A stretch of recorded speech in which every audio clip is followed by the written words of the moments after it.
پس پردہ سننے والی خواتین، السلام علیکم ورحمۃ اللہ تعالی وبرکاتہ۔ اعوذ باللہ من شرور انفسنا ومن سیئات اعمالنا، من یهده اللہ فلا مضل له ومن یضلل فلا هادی له، اشهد ان لا الہ الا اللہ وحدہ لا شریک له واشهد ان محمدا عبدہ ورسولہ۔ اعوذ باللہ من الشیطان الرجیم، بسم اللہ الرحمن الرحیم۔ الحمدللہ الحمدللہ رب العالمین، الصلاة والسلام علی رسولہ محمد۔ وقال اللہ تعالی فی القرآن المجید والفرقان الحمید، یا ایھا النفس المطمئنہ ارجعی الی ربک راضیۃ مرضیہ فادخلی عبادی وادخلی جنتی۔ صدق اللہ المولانا العظیم وبلغنا رسولہ النبی الامین المختار الکریم، ذلک من الشاہدین الشاکرین والحمد للہ رب العالمین۔ وقال اللہ تعالی فی شان حبیبہ الکریم، ان اللہ وملائکتہ یصلون علی النبی یا ایھا الذین آمنوا صلوا علیہ وسلموا تسلیما۔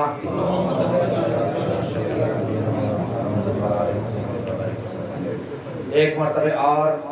رسول اور آل رسول و اصحاب رسول صلی اللہ تعالیٰ علیہ وسلم کے بارگاہ بے کس پناہ میں ہدیہ پاک درود پاک پیش کریں۔ اللہم صلی علی سیدنا شفیعنا نبینا محمد و آلہ وصحبہ وسلم۔ ایک مرتبہ اور رسول اور آل رسول و اصحاب رسول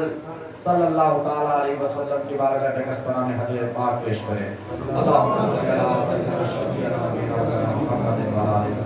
وسلم۔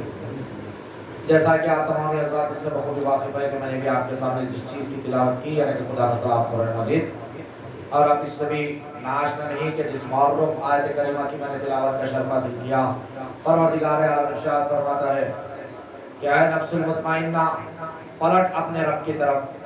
اس حال میں کہ تو اس سے راضی ہے اور وہ تجھ سے راضی ہے، کہ تو اس سے راضی ہے اور وہ تجھ سے راضی ہے۔ عزیزان محترم، آج ماہ محرم الحرم کے آغاز کے ساتھ اس خانقاہ صوفیہ ابو العالیہ میں حضرت درآمد قدیم جو محفل یاد امام علی مقام علیہ السلام و شہدائے کربلا کا انعقاد عمل میں لایا جاتا ہے، جو پچھلے سال سے جاری ہے الحمدللہ، تو اسی نشست کی جو ہے آج چھٹی کڑی ہے۔ چھٹی نشست کا جو ہے ابتدائی کلام ہو رہا ہے۔ عزیزان محترم، بغیر کوئی گفتگو کو جو ہے طوالت میں لیے بغیر سیدھا جو ہے کل میں نے آپ حضرات کو جس مقام پہ چھوڑا تھا وہاں سے آگے لے کر چلتا ہوں۔ ایک مرتبہ درود پاک پڑھیں۔ آپ چاہتا ہوں کہ جو ہے مائک کی آواز ڈسٹرب کر رہی تھی تو جو ہے ذہن نہیں بن پا رہا تھا۔ عزیزان گرامی، پچھلے جو ہے نشست میں نے آپ حضرات کو جس مقام پہ چھوڑا تھا انشاءاللہ آج وہاں سے جو ہے آگے کو لے کر چلتا ہوں انشاءاللہ۔ عزیزان گرامی، پچھلی جو بات ہوئی تھی کہ جو ہے ابن زیاد نے امراء کو تمام جمع کیا اور ان لوگوں سے کہا کہ تلاش کرو، حضرت مسلم کو تلاش کرو کہ وہ کہاں پر گئے ہیں۔ تو ایک کم وقت یہ مشورہ دیا کہ جو ہے اس وقت تم یہ اعلان کر دو کہ جو کوئی بھی جو ہے حضرت امام مسلم کو پناہ دے گا، جو کوئی بھی امام مسلم سلام اللہ علیہ کو جو ہے اگر کوئی چھپانے کی کوشش کرے گا، اگر اس بات کا علم ہو گیا کہ مسلم کو کس نے پناہ دی تھی، تو یقین جانو اس کے عوض حضرت مسلم کو تو گرفتار کیا ہی جائے گا، لیکن جس نے پناہ دی ہے اس کے سارے خاندان کو سزا دی جائے گی، سارے خاندان کو سزا دی جائے گی۔ ایک فرد کی کرنی سارے خاندان کو بھگتنی پڑے گی۔ اب ابن زیاد کے لیے اتنے جو خطرناک اس کی جو پلاننگ تھی، اب اس کو جو ہے صرف ایک ہی مقصد تھا کہ یزید کی نظر میں کس طریقے سے اٹھا جائے، اور اس کا مقصد صرف یہی تھا کہ جو انعامات اور اکرامات اور جو جاگیرات دی جائے گی۔ اب امرائے کوفہ کے اندر اس کمبخت نے یہ اعلان کر دیا کہ جو بھی حضرت مسلم کا پتہ دے گا اسے انعامات سے نوازا جائے گا۔ عزیزان گرامی، اب دوسری چیز یہ ہوئی کہ شریک نے موقع دیا تھا حضرت مسلم کو کہ ابن زیاد کا قتل کر دو، لیکن حضرت مسلم امام مسلم سلام اللہ علیہ فرماتے ہیں کہ جو مجھے دو باتوں میں روکا، اختصاراً پچھلے کل کی جو بات ہے چونکہ آپ کی یاد میں اضافہ ہو جائے اسی لیے ایک دو باتیں رکھتے ہوئے جو انشاءاللہ آگے آپ کو لے جاؤں انشاءاللہ۔ عزیزان گرامی، حضرت امام مسلم سے جب شریک نے کہا کہ کس بات نے آپ کو روکا ہے، ابن زیاد کے قتل سے کس بات نے روکا، تو آپ نے ارشاد فرمایا کہ حضور پاک علیہ الصلوۃ والتسلیم نے ارشاد فرمایا کہ مومن کبھی دغاباز نہیں ہو سکتا، مومن کبھی پیچھے سے حملہ کرنے والا نہیں ہوتا، اور دوسری بات یہ بھی کی گئی تھی کہ ہانی کو پسند نہیں تھا کہ ہانی کے مکان میں جو ہے قتل و خون غارت گری ہو۔ ان باتوں نے مجھے روکے رکھا، اور ابن زیاد کا غلام اس بات کو بھان گیا اور ابن زیاد کو لے کر روانہ ہو گیا۔ اب ابن زیاد نے اپنا ایک جاسوس بلا کر 3000 درہم دیے، اور وہ کمبخت امام مسلم سلام اللہ علیہ کا جو ہے ایڈریس پتہ اٹھا کر کے جو ہے حضرت ہانی کے گھر میں ہے، اس بات کا جو ہے علم ہو گیا، اور وہ جو ہے جا کر یزید کو سنا دیا۔ ابن زیاد کو مکمل واقعات مکمل احوال جو ہے اس نے بیان کر دیا۔ اب اسما بنت اسما ابن اسامہ ابن خارج اور محمد بن حسیس، یہ دو اشخاص کو جو ہے ابن زیاد نے طلب کیا، طلب کر کے کہنے لگا کہ جاؤ جا کے ہانی سے کہو کہ ملاقات کو کیوں نہیں آتے۔ تو ان دونوں نے عرض کی کہ جو ہے اس وقت ہانی بیمار ہے۔ آپ پلٹ کے ابن زیاد کہتا ہے کہ مجھے ہر بات کا علم ہو چکا ہے کہ کوئی بیماری وغیرہ کچھ نہیں ہے، یہ صرف بیماری کا بہانہ ہے، دن بھر اپنے دروازے پہ بیٹھا رہتا ہے، لوگوں سے ملاقات بھی ہوتی ہے، لیکن اس وقت وہ دارالامارت آنا پسند نہیں کرتا، لیکن جا کے اس شخص سے ہانی سے یہ کہنا کہ دونوں چیزیں لازم ہے، کہ ملاقات بھی لازم ہے، ملاقات کرنا بھی لازم ہے، اور جو حلیہ بہانہ بیماری کا ہے اسے بھی ترک کرنا لازم ہے، اسے بھی چھوڑنا پڑے گا۔ بیماری کا جو بیماری کا تعلق سے جو خیال ہے، جو بات پیش کی جا رہی ہے کہ بیمار ہوں، اس بات کو بھی چھوڑو اور اس وقت ملاقات کے لیے آ جاؤ۔ تو ان دونوں اشخاص جو ہے ہانی کے پاس جا کے کہتے ہیں کہ صلح صفائی کر لو، کیونکہ ابن زیاد جیسے شخص کو اس بات کا علم ہو چکا ہے، ابن زیاد جیسے شخص کو اس بات کا بخوبی علم ہو چکا ہے کہ تمہیں کوئی بیماری لائق نہیں ہے، صرف اور صرف تم ابن زیاد سے ملاقات نہیں کرتے اور اپنے دروازے پہ دن بھر بیٹھے رہتے ہیں۔ ابھی ان دونوں اشخاص کے کہنے کے اوپر حضرت مسلم جو ہے حضرت ہانی جو ہے ملاقات کے لیے تشریف لے گئے۔ جو ہی حضرت ہانی تشریف لے جاتے ہیں، جا کر سلام عرض کرتے ہیں، تو ابن زیاد نے سلام کا جواب نہ دیا۔ حضرت ہانی کو کچھ تعجب سا ہوا کہ جو ہے مجھے سلام کا جواب کیوں نہیں دیا گیا، اور بیٹھنے کے لیے بھی نہیں کہا گیا۔ حضرت ہانی کھڑے رہے، کچھ دیر کے بعد جو ہے پھر ابن زیاد متوجہ ہوتا ہے، اس کے بعد پوچھتا ہے کہ ہانی کیا بات ہے، ملاقات کے لیے کیوں نہیں آتے، ملاقات کے لیے کیوں نہیں آتے؟ فرمایا کہ جو ہے کچھ بیماری سی لائق ہو گئی تھی۔ کہا کہ مجھ سے کہتے ہو کہ بیماری لائق ہو گئی تھی، اور پتا چلا اس بات کا کہ تم نے مسلم بن عقیل کو اپنے گھر میں پناہ دے رکھی ہے، اور تم یزید کے خلاف تمہارے گھر میں جو ہے سازشیں رچی جاتی ہے، یہاں تک کہ یزید کے خلاف جنگ کے لیے لوگوں کو جمع کیا جاتا ہے، حضرت مسلم کے ہاتھ میں جو ہے بیعت لی جاتی ہے، اور اس پہ سونے پہ سہاگا یہ کہ تم ہتھیاریں بھی خریدتے ہو، تم ہتھیار بھی خریدتے ہو۔ تو ہانی نے کہا کہ یہ تمام بات غلط ہے، تمام باتیں جھوٹی ہے۔ تو ابن زیاد نے اس کم بخت جاسوس کو جو ہے بلایا، باقل نامی اس جاسوس کو جو ہے بلایا گیا۔ جاسوس کا سامنے آنا تھا، حضرت ہانی جو ہے دیکھتے ہی، اب یہ چشم دید گواہ تھا، حضرت ہانی کے گھر میں اس نے جو ہے اہل بیت سے محبت ظاہر کی تھی، اور 3000 دینار جو ہے لے کر آ کر دیے تھے۔ حضرت مسلم کے قدموں میں اس کمبخت نے جو ہے 3000 دینار رکھے تھے، یہ کہتے ہوئے کہ میں اہل بیت کا وفادار ہوں، وفاداری نبھانا میرے خون میں رچا بسا ہے، مجھ جیسا وفادار، مجھ جیسا اہل بیت کا غلام دیکھا تھا، یہ تمام باتیں اس کم بخت نے میرے سامنے رکھی تھی۔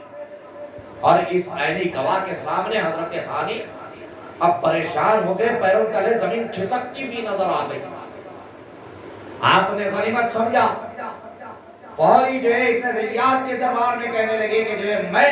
حضرت مسلم کو بلانے والوں میں سے نہیں ہوں، حضرت مسلم خود آ گئے تو مجھے میری غیرت نے گوارا نہ کیا کہ جو ہے سرکار دو عالم صلی اللہ علیہ وسلم کے خاندان کے شخص کو کس طریقے سے جو ہے میں اپنے دروازے سے بھیجا دوں۔ انہوں نے مجھ سے پناہ چاہی تو میں نے صرف انہیں پناہ دے دی، لیکن ان کے کوئی کام میں میرا کوئی عمل دخل نہیں ہے، میرا کوئی عمل دخل نہیں ہے ان کے کام میں۔ میں نہیں چاہتا تھا کہ جو ہے یہ معاملہ یوں آگے بڑھ جائے، میرا خیال یہی تھا کہ جو ہے صلح صفائی ہو جائے گی، میرا خیال یہی تھا کہ صلح صفائی ہو جائے گی، میرا اندیشہ، میرا اندازہ یہ تھا کہ معاملہ صلح صفائی کے اوپر جو ہے رفع دفع ہو جائے گا۔ مجھے اس بات کا کوئی اندازہ نہیں تھا کہ جو ہے یہاں تک بات بڑھ جائے گی۔ فوری ہانی کہتے ہیں کہ اب مجھے کچھ دیر کے لیے اجازت دے، میں اب اس وقت تم سے وہ وعدہ کرتا ہوں، اگر تم چاہو تو میں لکھ کے دینے کے لیے تیار ہوں،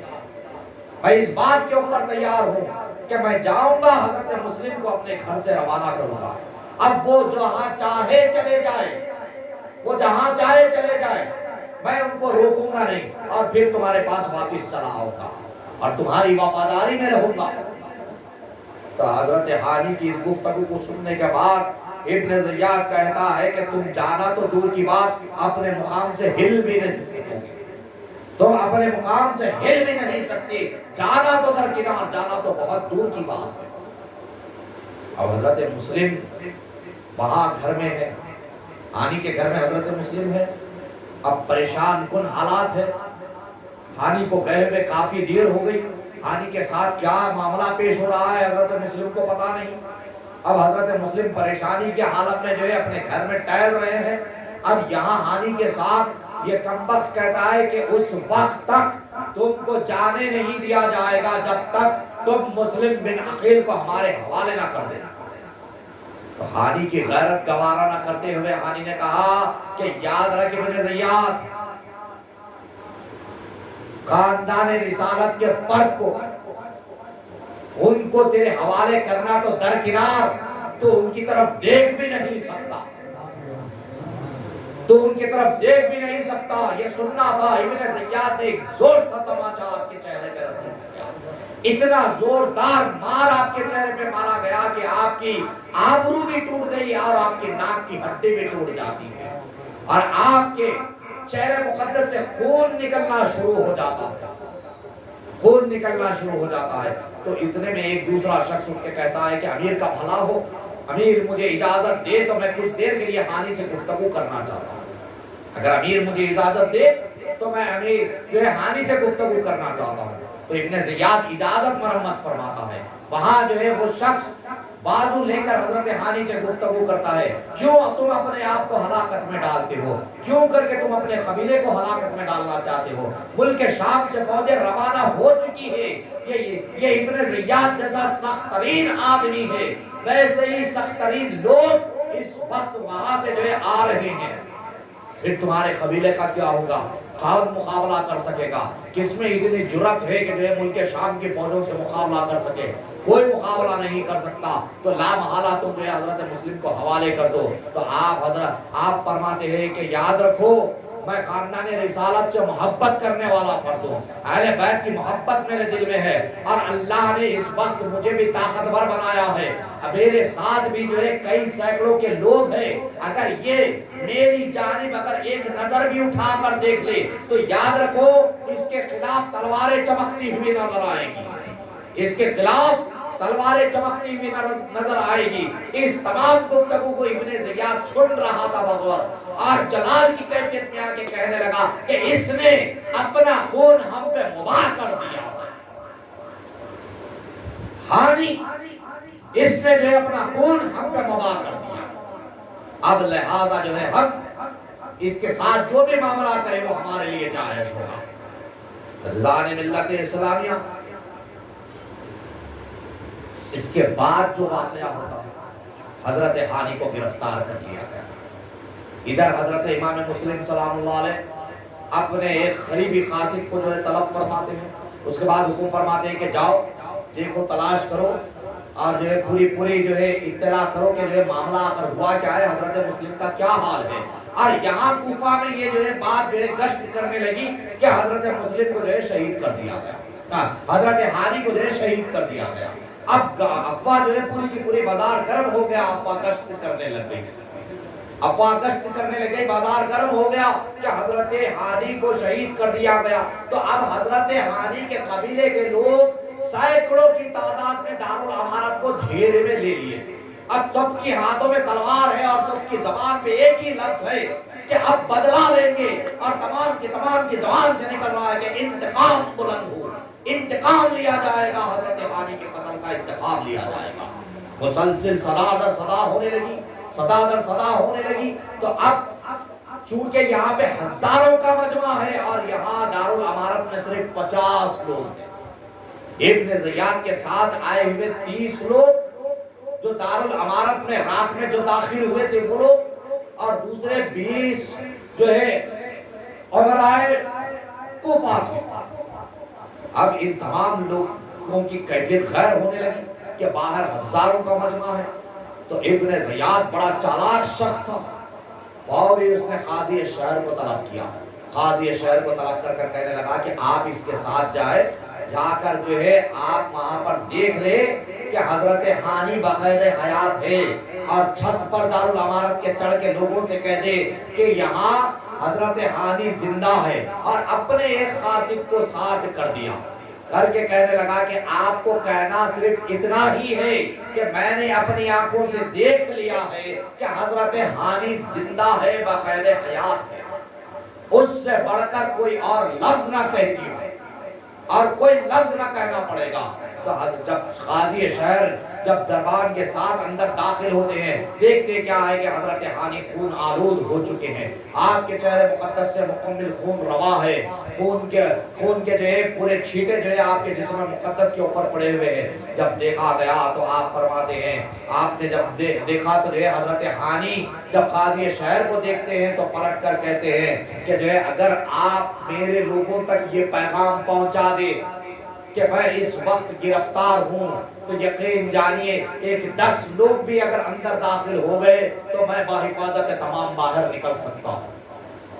میں باہر نکل سکتا ہوں بحفاظت تمام۔ لیکن قاضی شہر کو پیچھے سے جو ہے اس کا جاسوس تلوار لگا دیتا ہے،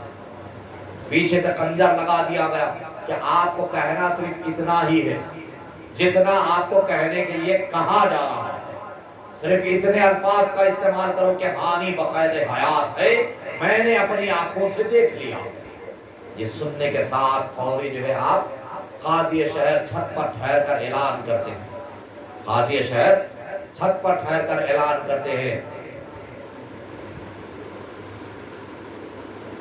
قاضی شہر جو ہے چھت کے اوپر ٹھہر کر اعلان کرتے ہیں کہ حضرت ہانی بقید حیات ہے، ابھی آپ زندہ ہیں۔ لوگوں نے جب سنا تو جو ہے پھر وہاں سے لوگ منتشر ہونے لگے، لوگ وہاں سے جو ہے مسلسل منتشر ہونے لگے۔ اب لیکن اندر حضرت ہانی تڑپ رہے ہیں کہ کاش کہ کچھ لوگ اندر آ جاتے تو میں یہاں سے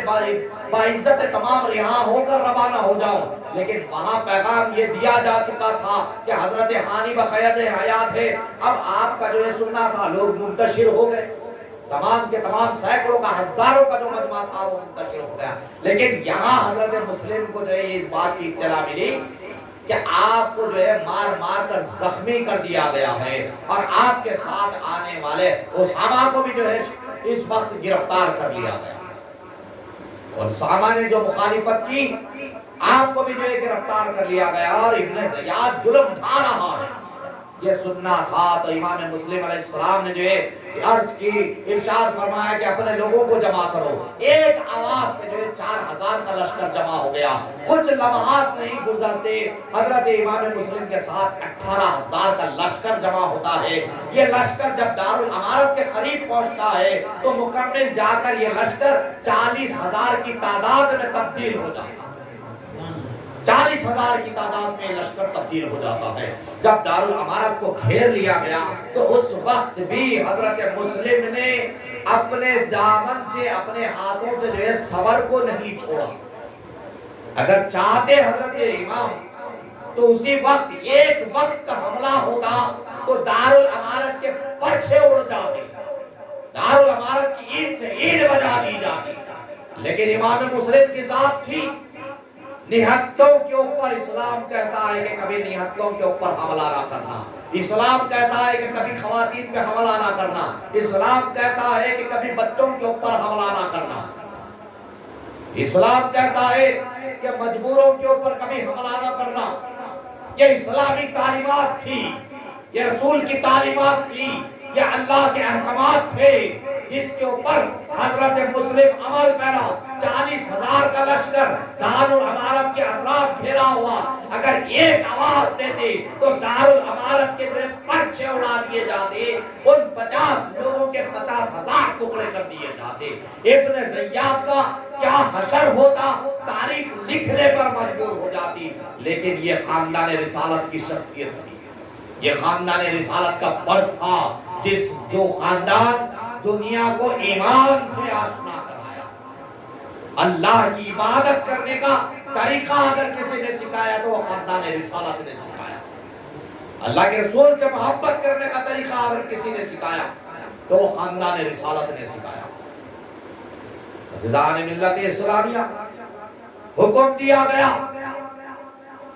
کہ اس وقت بھی صبر کے دامن کو نہ چھوڑا، اس وقت بھی صبر کے دامن کو نہ چھوڑا۔ دنیا رہتی دنیا تک حضرت مسلم نے لوگوں کو درس دے دیا کہ چاہے احوال کچھ ہو جائے، چاہے حالات کچھ ہو جائے، صبر کے دامن کو اپنے ہاتھ سے مت چھوڑنا۔ تبھی تو قرآن کہتا ہے کہ ان اللہ مع الصابرین، کہ بے شک اللہ صبر کرنے والوں کے ساتھ ہے، بے شک اللہ صبر کرنے والوں کے ساتھ ہے۔ عزیزان ملت اسلامیہ، آج چند مٹھی بھر لوگوں کے ہاتھ میں اگر طاقت آ جاتی ہے تو ان کے حالات کیا ہو جاتا ہے۔ ایک پہلوان روڈ پہ نکلتے ہیں، 4-6 لوگ اگر ان کے پیچھے پھرنے لگے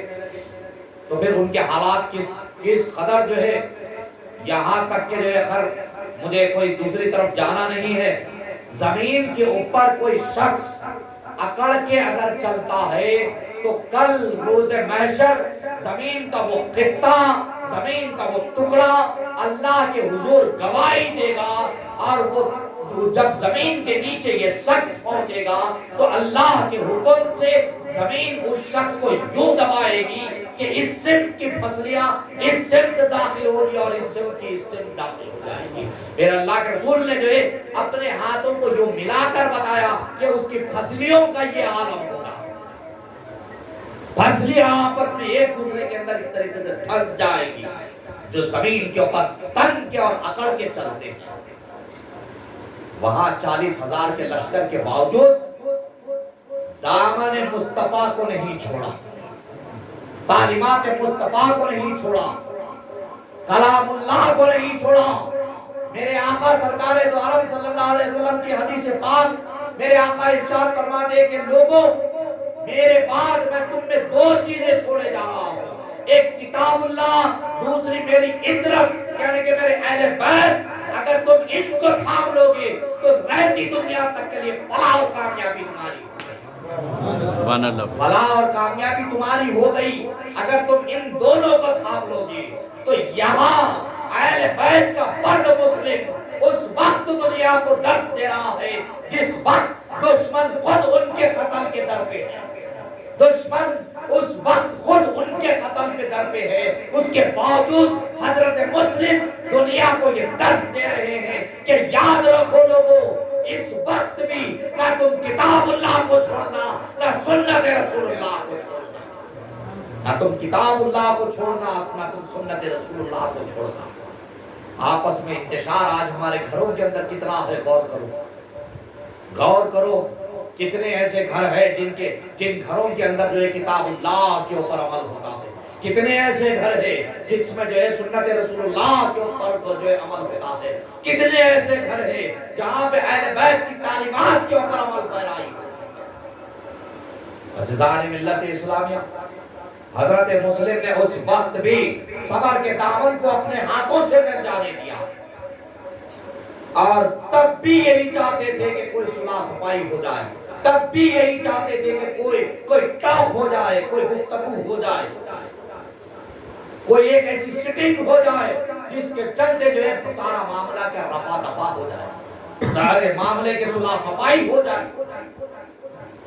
کچھ دیر رکے رہے، کم وقت ابن زیاد نے اس بات کو بھانپ لیا، بڑا ہی چالاک اور مکار شخص تھا یہ، اس نے اس بات کو بھانپ لیا کہ جب تک اس سمت سے حملہ نہیں ہوگا وہاں سے کوئی جواب نہیں آئے گا، وہاں سے حملہ نہیں ہوگا، پہلے اگر حملہ کرنا ہے تو ہمیں کرنا ہے، وہاں سے صرف ڈیفینڈ کیا جائے گا، وہاں سے صرف روکا جائے گا، تب جب یہاں سے حملہ ہوگا تو پھر وہاں سے جواب ہوگا۔ تو اس کمبخت کو یہ موقع مل گیا، وہ موقع مل گیا، اسی موقع کی تلاش میں تھا، تو تمام امرائے کوفہ کو جمع کر کے ان 20 اشخاص کو کہنے لگا کہ تم چھت پر چڑھ جاؤ اور اپنے اپنے لوگوں سے کہو کہ ملک شام کی فوجیں بالکل قریب ہے، کہ دیر نہیں ہے، کہ ہو سکتا ہے کہ چند لمحات میں تم پہ حملہ آور ہو جائے۔ یہ یاد رکھو کہ تم ابن زیاد کو یا قوم، دیگر قوم جو ابن زیاد کے ساتھ جو دیگر لوگ ہیں، جو اس وقت تم ان کے اوپر حملہ کر کے قتل بھی کر دو، لیکن کیا یزید کی فوجیں تمہیں چھوڑے گی؟ جو فرد، جو شخص، جو گھر، جو خاندان، جو قبیلہ اس میں شامل ہے، کسی کو نہیں بخشا جائے گا۔ یاد رکھو، جو بھی مسلم کا ساتھ چھوڑے گا اسے انعامات دیے جائیں گے، سرخ اونٹیں دی جائے گی، خوبصورت خواتین دی جائے گی، مال و متاع دیا جائے گا، جاگیرات دی جائے گی، انعامات سے نوازا جائے گا، منصبوں پہ فائز کیا جائے گا۔ ہر قسم کا لالچ، ہر قسم کی جو ہے لالچ والی باتیں لوگوں کے اندر اعلان کی جانے لگی، ایک طرف سے ڈرایا جاتا، وعیدیں سنائی جاتی، دوسری طرف سے جو ہے لالچ دے کر ان کے دلوں میں مال کی محبت پیدا کی جاتی، ان کے دلوں میں مال کی محبت پیدا کی جاتی۔ عزیزان ملت اسلامیہ، جس کو جس چیز کی طاقت تھی، اور دوسرا ابن زیاد نے جو اس چیز کو بھی بھانپ لیا تھا کہ کوفہ کی عورتوں کو اگر اپنے قبضے میں کر لیا جائے تو پھر یہ اپنے مردوں کو، اپنے شوہروں کو، اپنے باپ کو، اپنے بیٹے کو، اپنے بھائی کو حضرت مسلم سے جدا کرنے میں کامیاب ہو جائے۔ خواتینان نے کوفہ کو جو ہے للکار کر کہا گیا، بلا کر کہا گیا کہ ان کو چھوڑ دو، اپنے اپنے لوگوں کو بلا لو۔ اب خواتین کا دل کمزور، خواتین کا دل کمزور، فوری جا کے بیوی اپنے شوہر سے کہتی ہے کہ اگر یزید کی فوجیں آئے گی تو پھر اس کے بعد میرا کیا ہوگا، اگر تمہیں قتل کر دیا گیا تو پھر میری زندگی کیا ہوگی۔ شوہر کا ہاتھ پکڑ کر بیوی آگے بڑھنے لگی، بیٹی جا کر باپ سے کہنے لگی، بہن جا کر بھائی سے کہنے لگی، ماں جا کر بیٹے سے کہنے لگی، یوں کر کر جو ہے تمام کے تمام لوگوں کے اندر جو ایک انتشار پیدا کر دیا گیا۔ جو 40,000 کا لشکر تھا، تاریخ دان لکھتا ہے کہ نماز ظہر سے پہلے پھر 18,000 میں تبدیل ہو گیا۔ نماز ظہر سے عصر کے درمیان میں یہی لشکر 4,000 میں باقی رہ گیا۔ جب عصر سے مغرب کا وقت آیا تو امام مسلم کے ساتھ صرف اور صرف 30 لوگ باقی رہ گئے۔ مغرب سے عشاء کے درمیان میں حضرت مسلم غریب الوطن، خاندان رسالت کا وہ معتبر شخص جس کو جو ہے امام علی مقام نے اپنے عوض بیعت لینے کے لیے کوفیوں کے ان غداروں کے درمیان میں بھیجا تھا، اور یہ لوگ جو خطوط در خطوط لکھ کر قاصدوں کو روانہ کر کر امام علی مقام سے بار بار یہ وعدہ کر رہے تھے کہ منصب خلافت خالی پڑا ہے، جائے امامت خالی پڑا ہے، آپ تشریف لانے، آپ کی امامت میں، آپ کی اقتداء میں ہماری نمازیں ہوں گی۔ اور ان غداروں نے حضرت مسلم کو جو ہے تنہا اس غریب الوطن میں چھوڑ کر رکھ دیا،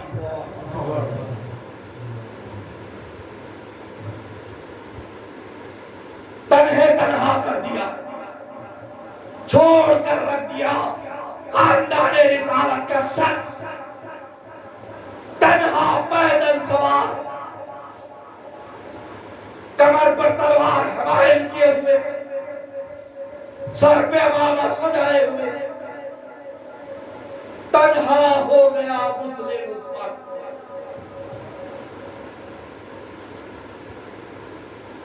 سوچو عزیزان ملت اس وقت اس ذات مسلم پہ کیا گزری ہوگی جو تنہا ہو گیا تھا اس کوفیوں کے درمیان میں جنہوں نے وعدہ کیا تھا کہ مسلم تمہارے اوپر ہماری جان قربان، ہمارا متاع عزیز قربان، ہماری اولاد قربان، ہم اپنی اولادوں کو اہل بیت کے قدموں پہ قربان کر دیں گے. یہی کا وعدہ تھا. لیکن جب وعدہ وفا کرنے کا وقت آیا تو کسی کو بیوی نے بلا کر لے چلے گئے، کسی کی بہن نے کسی کو بلا لیا، کسی کے اندر خوف یزید ایسا آ گیا، کسی کے اندر مال کی محبت پیدا ہو گئی. عزیزان ملت کتنا خوفناک وقت ہوگا وہ. ایک ایک لمحے کے لیے سوچو. تنہا مسلم عشاء کے وقت غریب الوطن جو دروازے سے آوازیں آتی تھی کہ مسلم ایک قدم اس دروازے میں بھی رکھ دو، تمہارے دیدار کے لیے یہ گھر مشتاق ہے. کاش کہ مسلم ایک لمحے کے لیے ہمارے گھر میں قدم مبارک رکھ دو. جب مسلم جاتے ہیں کہ دروازہ کھول دو اندر داخل ہو جاؤ تو غدار کوفی کہتا ہے کہ ہائے میرے جان کی امان، مسلم تمہارے لیے آج سے میرے گھر کے دروازے بند، آج سے تمہارے لیے میرے گھر کے دروازے بند. وہی وعدہ کر رہا تھا، بیعت کر رہا تھا کہ مسلم میرے گھر میں ایک لمحے کے لیے آ جاؤ.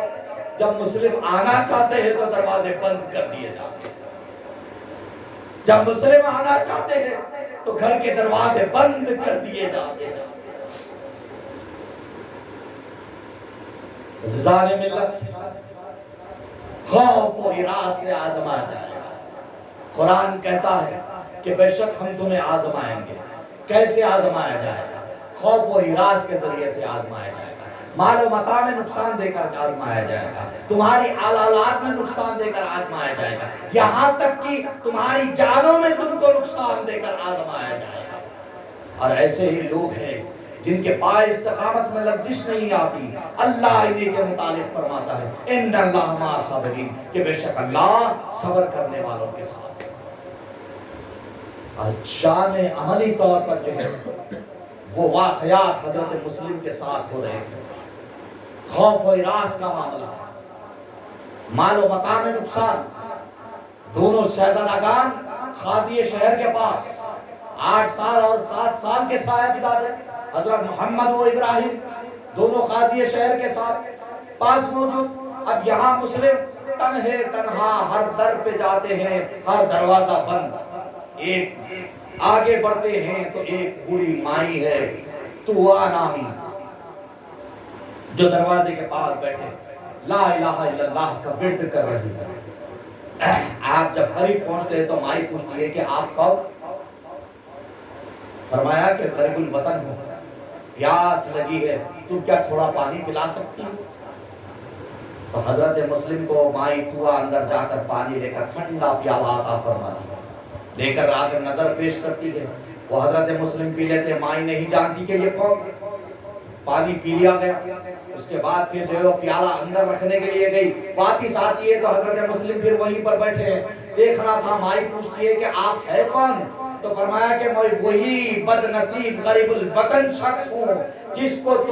جس کے بھائی کو ان کوفیوں نے خطوط لکھ کر بلایا تھا، اور بھائی کے عوض میں چلا آیا کہ یہاں کے احوال دیکھ لو۔ لیکن عزیزان ملت اسلامیہ، اس وقت بھی جو ہے حضرت مسلم کو اپنی کوئی فکر نہ رہی۔ اس وقت بھی مائی دعا سے حضرت مسلم یہی فرماتے ہیں کہ مائی تیری قوم نے جو ہے مجھے بلایا تھا، میرے بھائی کو بلایا تھا، بھائی کے عوض میں یہاں آ گیا، یہ دیکھنے کے لیے کہ آپ کے لوگ جو ہے کتنا وفا کرتے ہیں، اور ان کی وفاداری دیکھ کر، ان کے جوش و خروش کو دیکھ کر، ان کی عقیدت کو دیکھ کر میں نے اپنے بھائی کو ایک پرجوش خط لکھ کر بھیج دیا ہے کہ واقعتاً منصب خلافت آپ کا منتظر ہے، واقعتاً قوم کوفہ آپ کی منتظر ہے، آپ چلے آئے، آپ چلے آئے، آپ چلے آئے۔ میرا بھائی اپنے خاندان کے ساتھ وہاں سے روانہ ہو چکا ہے۔ اب میں اس وقت جو ہے اپنی فکر نہیں کرتا، فکر اگر ہے تو اس بات کی ہے کہ کوئی مؤنس و غمخوار نہیں ہے، کوئی جو ہے یار و مددگار نہیں ہے، کوئی اس وقت قاصد نہیں ہے کہ خط لکھ کر اپنے بھائی کو اسی مقام پر روک سکو۔ میرے ساتھ تو جو ہوگا وہ ہوگا، لیکن کاش کہ میرے بھائی کو اس بات کی اطلاع مل جائے کہ مسلم بے یار و مددگار اس وقت کوفہ کے گلیوں میں گشت کر رہا ہے، اور مسلم پہ دروازے ہر سمت سے بند ہو چکے ہیں۔ عزیزان ملت، وہ تڑپ، وہ کرب، وہ بے چینی، حضرت مسلم کے سینے سے نکلنے والی آوازیں، میری ان باتوں کو اپنے آنکھوں کو بند کر کر محسوس کرو، سوچو کہ وہ کوفہ کی گلیوں میں حضرت مسلم کے ساتھ دغاباز قوم کوفہ جو معاملات کر رہی تھی، ایک پیالہ پانی پلانے کے لیے کوئی تیار نہ تھا، ایک نوالا کوئی کھانا کھلانے کے لیے تیار نہ تھا۔ ہر کسی کی یہی بات تھی کہ نفسی نفسی، پہلے میری نفس، پہلے میری زندگی، پہلے میری جان۔ یزید کا خوف ان کی زندگیوں کے اوپر اتنا حاوی ہو چکا تھا کہ یہ بھول چکے تھے کہ لا الہ الا اللہ پڑھانے والی ذات اسی خاندان سے آئی، یہ اسی خاندان سے تعلق رکھتے ہیں جس ذات نے ہمیں لا الہ الا اللہ پڑھایا تھا۔ اللہ کی وحدانیت کی طرف بلانے والی ذات کا خاندان کا فرض ہے یہ رسالت،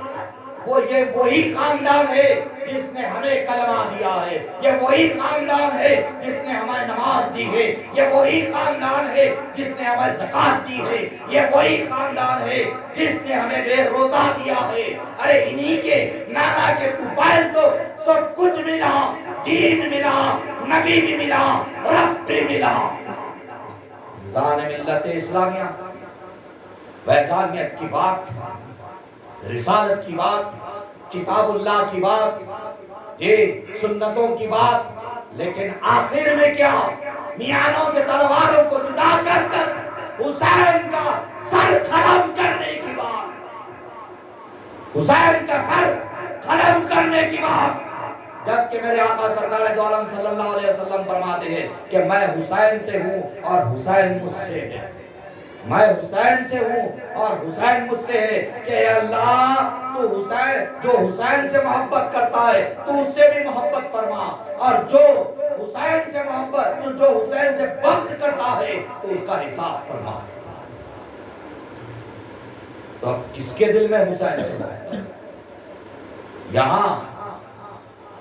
یزید کی محبت، یزید کا خوف،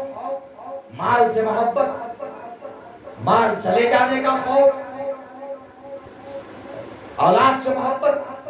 اولاد کو قتل کر دیے جانے کا خوف، تمام کے تمام یہ بھول چکے تھے کہ موت دینا، زندگی دینا وہ خالق کے ہاتھ میں ہے، ظلم اور بربریت تو کرنا دشمنان اسلام کے ہاتھ میں ہے، وہ ضرور بضرور کریں گے۔ آج بھی اگر مصائب اور آلام آ جائے تو مسلمانوں کو گھبرانے کی ضرورت نہیں ہے. اسوائے حسینی ہماری رہبری رہتی دنیا تک کرنے والی ہے. رہتی دنیا تک کے لیے حضرت بلال حبشی کی بھی زندگی موجود ہے. رہتی دنیا تک کے لیے جو ہے حضرت امیر حمزہ کا کردار بھی موجود ہے. رہتی دنیا تک کے لیے مولا مشکل کشا کا کردار ہے. حضرت عثمان غنی کا کردار ہے. عمر ابن خطاب کا کردار ہے. ابوبکر صدیق رضی اللہ تعالیٰ عنہ کا کردار ہے. ارے رہتی دنیا تک کے لیے جو ہے طائف میں پتھر کھانے والی ذات میرے آقا سرکار دو عالم صلی اللہ علیہ وسلم کا کردار موجود ہے. خائف ہونے کی ضرورت نہیں ہے کسی چیز سے, گھبرانے کی ضرورت نہیں ہے. لیکن عزیزان ملت اسلامیہ, میرے آقا سرکار دو عالم صلی اللہ علیہ وسلم کا ارشاد مقدس ہے کہ آخری ایام وہ ہوں گے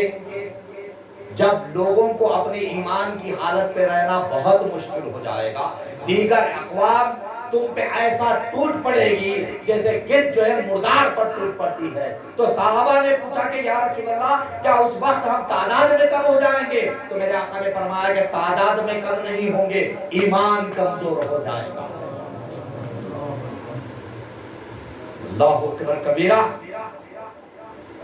میرے آقا نے فرمایا کہ ایمان کمزور ہو جائے گا. تو آج کیا آپ نہیں دیکھتے ایمان کی کمزوری کی حالت؟ آج نہیں دیکھتے. ہر بات, ہر وہ چیز, ہر مثال ہمارے سامنے موجود ہے, لیکن ہمارا ایمان کمزور ہو گیا ہے. ہمارے ایمانوں کے اندر کمزوری آ چکی ہے. لیکن وہاں حضرت مسلم کی ذات ببرکت آتی ہے جو اس وقت بھی مائی دعا سے یہ کہتے ہیں کہ میرا بھائی آئے گا تو کیا ہوگا. ان کی بے وفائی کا کوئی خط تو میں اپنے بھائی تک پہنچا سکوں. کوئی معنی غمخوار نہیں ہے جس کے سامنے جو ہے میں اپنی باتیں رکھ سکوں, میں اپنے دل کی کیفیت بیان کر سکوں, میں اپنے دل کی کیفیت بیان کر سکوں. عزیزان ملت, مائی دعا نے جو ہی سنا کہ یہ حضرت مسلم ہے تو فوری آپ کے پائے مقدس پر گر پڑی اور گھر کے ایک اندرونی سترے کمرے میں لے جا کر آپ کو بٹھایا اور کھانے کے لیے کچھ پیش کیا. آپ کھانا کھاتے ہیں, وضو فرما, اور اس کے بعد جو ہے پھر اٹھ کر پہلے آپ نے وضو کیا, پھر تنہا کھانا کھایا, پھر اس کے بعد اٹھ کر جو ہے آپ نماز عشاء ادا کرتے ہیں, پھر آرام کے لیے لیٹ جاتے ہیں. مائی جو تھی دروازے پہ بیٹھنے کا مقصد یہ تھا کہ اس کا جو بیٹا تھا وہ کہیں باہر چلا گیا تھا, بیٹے کے آنے کے انتظار میں